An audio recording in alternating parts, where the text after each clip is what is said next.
So here's how it works. You take the blue pill, the story ends, you wake up in your bed, and you believe whatever you want to believe. You take the red pill, you listen to Thrive Loud, and Lou shows you how deep the rabbit hole goes.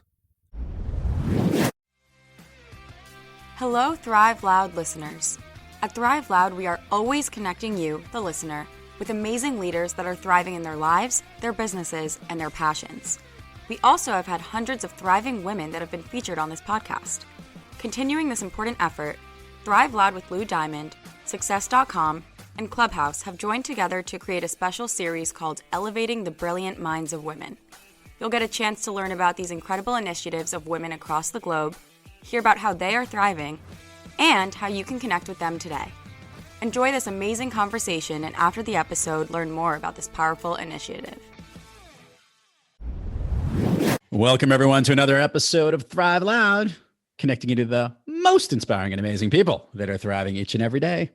I'm your host, Lou Diamond. Today on Thrive Loud, we have a spectacular individual who is a relationship coach, executive consultant, and podcaster. She is the founder of Gfr Enterprises, a coaching, consulting, and cleaning company.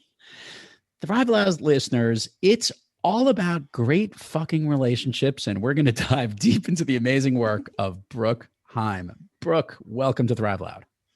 Hi, thank you so much for having me. So, Brooke, this is part of a special series we are doing, Elevating the Brilliant Minds of Women. And this all started with just some incredible conversations and connecting. In fact, it took place in Clubhouse, of all places, to connect. First of all, how are you?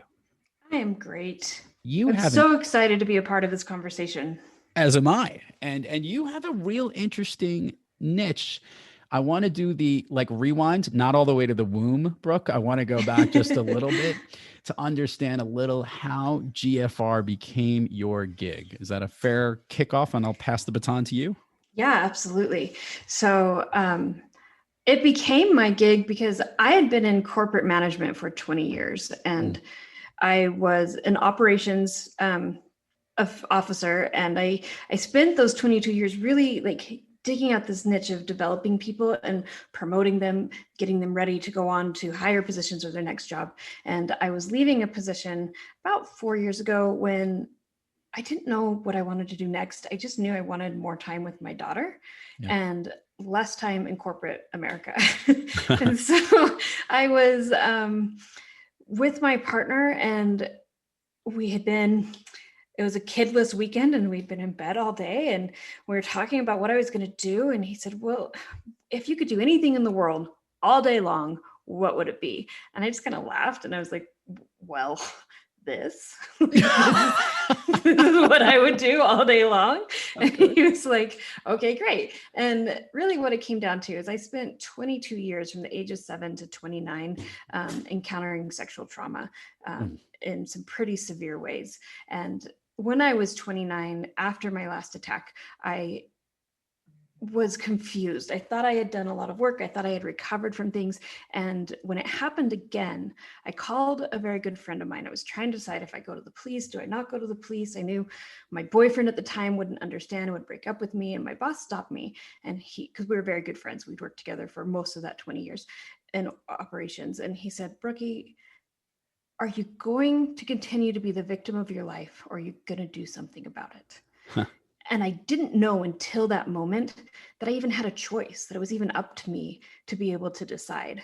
And when he asked me that, I decided it was time. And so I started doing a lot of therapy and counseling, and I spent the next 15 years almost deciding that I was done with the trauma. I was done with being a victim. And I created, the help of my mentor, who's got his doctorate in family therapies, I created a system and a program to help people not only train the mind to interact sexually differently, but also the body and the brain to physiologically retrain the brain to have different outcomes to known experiences, just like with playing basketball. So I'm going to jump in here. Okay, go for it. First of all, thank you for sharing that. And obviously, I'm so sorry that, anyone would have to go through what you had to go through at that point. My question here goes into understanding, I guess, the nuance of what you just said here. And that is, lots of people have difficulty understanding relationships and whatnot. What's the specific things that you're trying to do to make your relationships better, and that relationship with sex, with that intimacy that you deal with?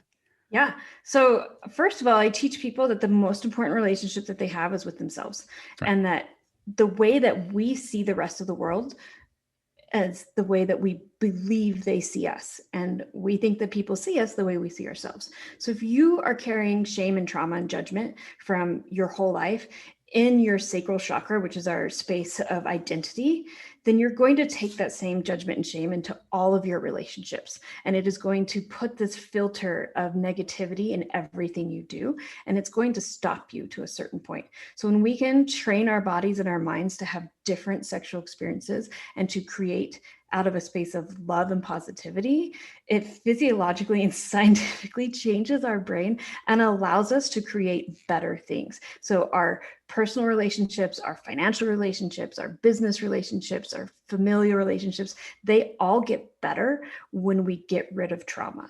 And so that is what I give people. So, by the way, I like this. I like where you're heading with this. Retraining your brain, and you started to mention before I cut you off before, like it's almost like retraining basketball skills. Yeah. Okay, can you give me one slice of something that you would retrain to help? Maybe give me like the before, the way your mind or your body was thinking about something, and the after. So, and this is pretty common for people who grow up in either a culturally shameful environment or just out of trauma, right? It doesn't have to be trauma the way it's traditionally viewed, but a lot of people are embarrassed of orgasm. And they're taught that it's wrong and dirty and you shouldn't do it. And it's only with partners, et cetera, et cetera. So when we have an orgasm, it's like awesome, but then also this like immediate like guilt sets in. And so what I do is I teach people how to have orgasms, both with themselves and with others, without that shame, to go back and repurpose those experiences into positive ones, and then to practice having them without guilt and without shame, so that it changes the outcome. It's just like learning how to re-dribble a ball the right way. It changes the outcome and the result of having the experience.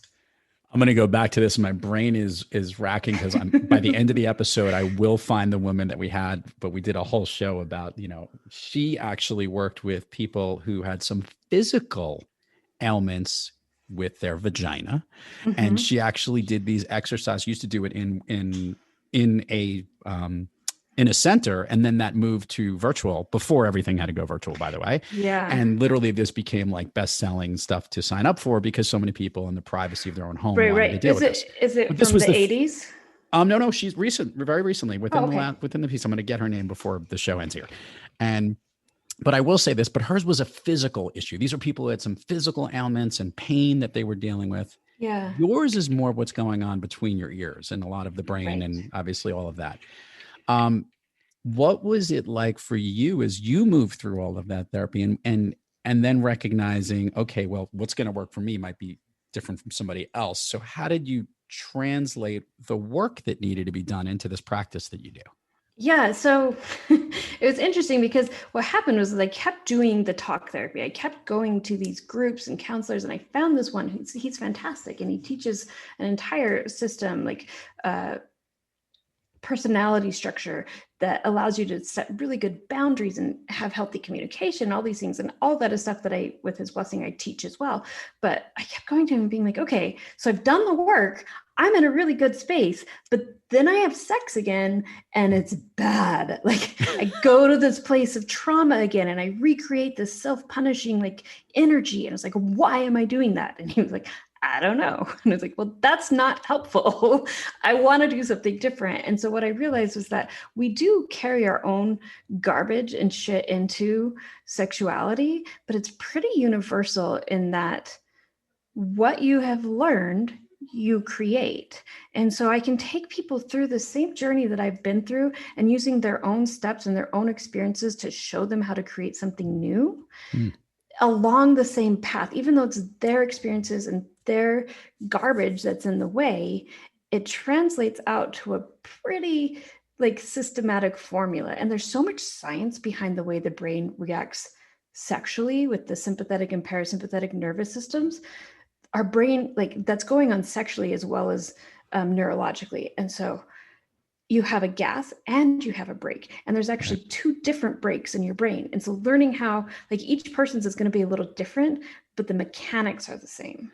So shout out to Isa Herrera. She was episode 252. The Happy Vagina episode was what it was called. Happy V, I think, is what we called it. So I'll give you the links and all those for the show notes. Awesome. And give her the shout out. I want to ask this question, and I know our listeners are asking the same. What do you actually do work-wise to help people go through this? Is it speaking through it? Is it physical? Help understand what it's like. It depends on the client. Okay. So I offer like speaking through, giving them exercises to do at home and guiding them through their own self-discovery. I also offer at a higher package, you can have guided experiences. Like a lot of people are very, very visual, and unfortunately that's how we learn, but the only visuals available are really problematic and really like unethical. And so one, I'm working on a more ethical solution to giving people visual education and exploration, and a new platform that we're hoping to launch soon, but also taking people in a really safe space where I am clothed and I am a guide, but at their comfort level, helping them learn how to engage differently, either as a couple or as an individual, and giving them new tools. Is that vague enough? that was spectacular, by the way. And the entire listening base just says, what type of tools? But anyway, as a relationship coach and a consultant, obviously you also speak about it, and you have a podcasting program. Can you share with the listeners a little bit about the show too, and what you talk about? Yeah. So it's actually pretty vanilla. But my podcast, I just got the message it's going to be launching here in the next week or two. It's called the Gfr Podcast, which stands for Great Fucking Relationships. The first season is all about resiliency in life and how that affects our limits and capabilities in the world, and how sexually learning how to overcome and be resilient and be actually like positive and successful, how that affects our ability to create relationships on a whole spectrum. The upcoming seasons are going to get a little bit spicier and a little bit saltier. And so that stuff's going to be coming, but we touch a lot on the foundation, which is where I start with clients as well. Your foundation has to be set in order to support the weight of what you're going to build in your life.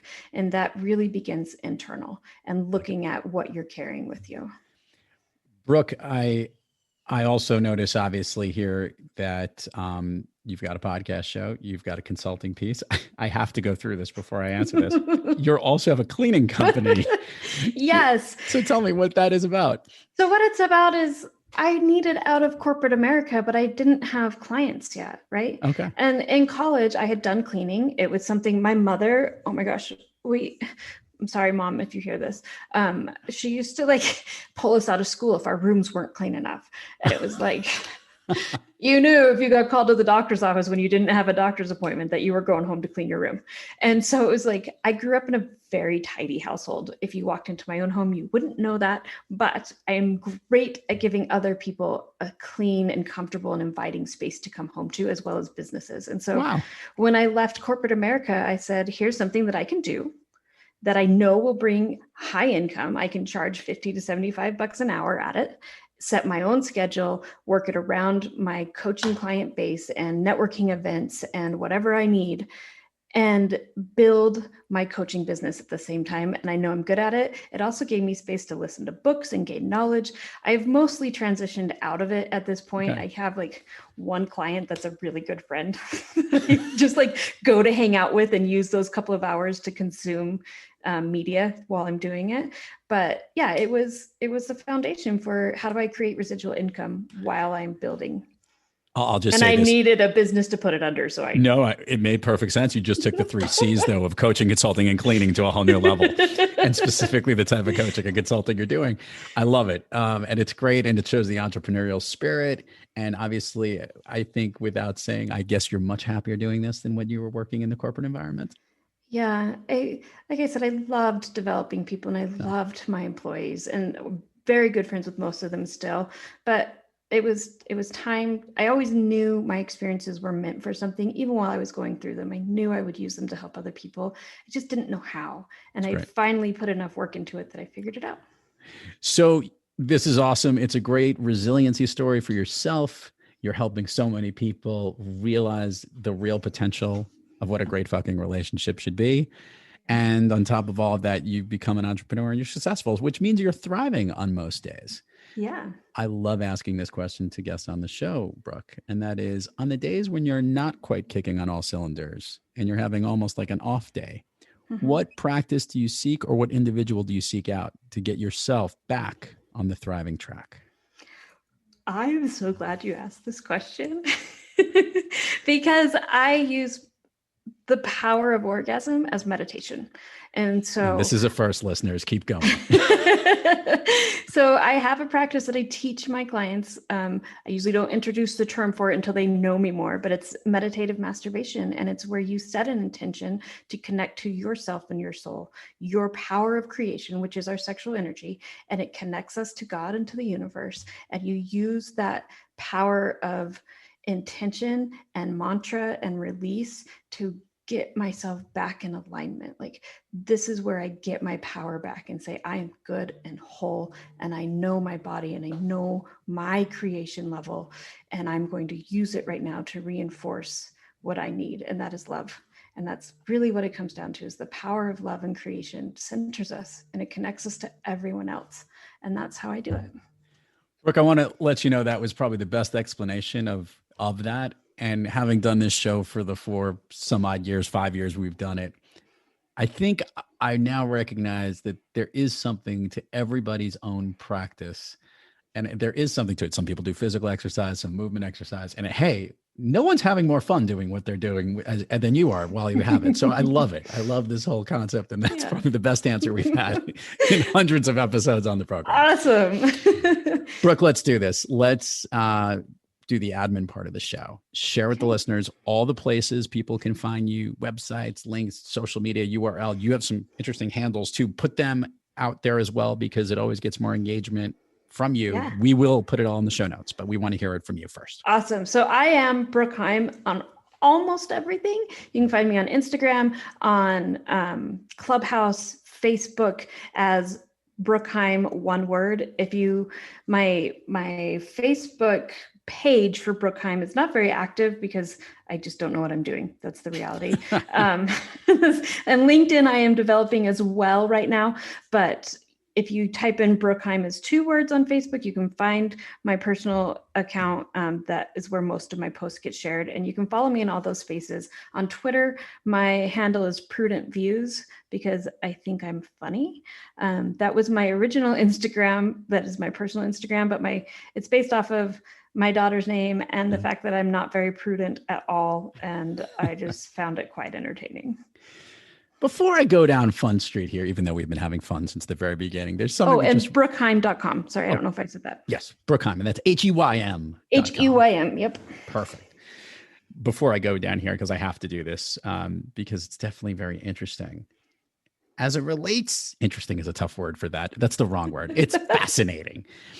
As you look back to that window of time that before you recognized that there was an issue and you were having with it, are there people or individuals, I guess, that you maybe reconnected with that after you went through this transformation that were in that different stage of life when you view things? Did you like reconnect with them? Not necessarily intimately, but maybe personally? Yeah, absolutely. So after my last attack when I was 29, there was a lot of confusion there. There was a lot of hurt feelings and hardness around how it happened and what happened. And there's a lot of separation between me and some very close friends of mine. And after I found the peace and resolution, I was able to reach out to a lot of them and say, hey, here's where I was. I was in a cycle of damage that I didn't even understand. And I thought I was healthy because I was avoiding everything. And I was so avoidant that I couldn't see what I was creating and how much harm I was causing. And so we were able to really reconnect after that. Permission to go down Fun Street, Brooke. Yeah, let's go. Okay. Can you share with the listeners your all-time favorite movie? My all-time favorite movie is The Philadelphia Story. And why does that movie connect so much with you? Because it's magical. It is, I think, and it's very problematic if you've ever seen it. I know that it's problematic, but the way that they express human frailty and having compassion and understanding for first ourselves and everyone else in our lives for what they're going through is one of the most beautiful things I've ever seen. I love it. Brooke, the way this is going to work is this is the speed round of Fun Street. I am going to ask you something. I want you to respond with the first thing that comes to your mind. And these are things that make you feel good, that lift you up, that make you thrive. You ready? Okay, I'm ready. A song you love to hear or that pumps you up. Sexual Revolution by Macy Gray. Somehow that's not surprising. Favorite food that's not a dessert. Oh, lasagna. No, sushi. Ooh. Favorite dessert. Brownies with plain vanilla ice cream. It sounded so. To someone who's as open and comfortable about her sexuality, you had such an issue talking about your favorite dessert? Come on. I feel so guilty because it's so basic. An activity you wish you did more of? Mountain biking. An activity you wish you did less of? Worrying. Okay. Brooke, if you can snap your fingers and go anywhere, where are you? Prague. Brooke Heym, who's got it all going down here with GFR, Great Fucking Relationships, on every aspect of her life, her consultancy, her business. So much fun having you on the program. And thank you for helping in this whole spirit of elevating the brilliant minds of women. Thank you. It's truly my pleasure to be here. And I appreciate what you're doing for me and women in the world all around. You got it, Brooke. And to all the listeners out there, thank you for joining us. And until next time, keep thriving onward and upward. And remember, be brief, be bright, be gone. Thanks for listening to this special episode of Thrive Loud with Lou Diamond, brought to you by Success.com and Thrive Loud. To learn more about this great program and elevating the brilliant minds of women, head on over to thriveloud.com or Success.com. And make sure to follow Lou at Thrive Loud everywhere on social media to learn more about this special series. Thanks for listening.